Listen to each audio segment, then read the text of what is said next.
Porra-se! Isso é comportamento, isso anda a comprar relógio para mim. Eu nem demoro nos encontros, nem nada. Isso não é comportamento, pá. Essa pita já dá estresse. Eu já paguei extensões, paguei.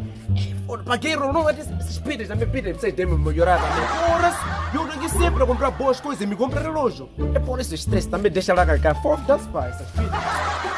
Ai, Jamila, mas eu te falo o quê? Deixa eu dar primeiro tomar banho. Eu grammente te presente, mas não é assim também. Toda hora estar a me cobrar para eu falar que eu grammente te presente. Então espera eu tomar banho. Espera, mas é assim mesmo, assim namorada dele é assim. Toda hora. Não pode, vá. Não pode. Eu já te falei que vou dar nada aqui, nada, mas custa isso. Vou isso terminar, vá.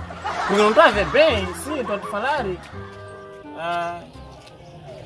Espera, vou tomar banho, mas já deu de tomar banho, né? Eu primeiro tenho que ir cagar.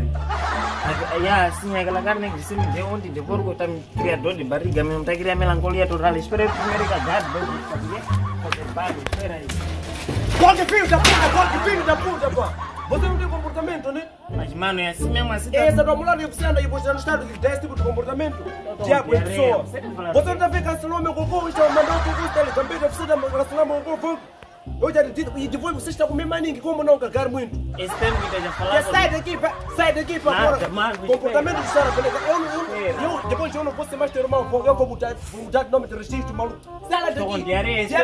Eu queria ter diarreia, fonte. Está me cortando porque vai, estou com diarreia, esse tempo que já falaram, eu poderia estar. Eu vou ter paciência, viste, né?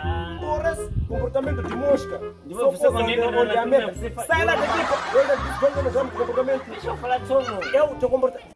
Depois você cancelou meu cocô ontem comigo agora aqui, dona Galera mandou para mim. Fonte, você já falou muito, ouve lá, esse tempo que você já falaram, já poderia terminar de cagar e me entrar. Você não está vendo diarreia? Então foi difícil bater a porta, né?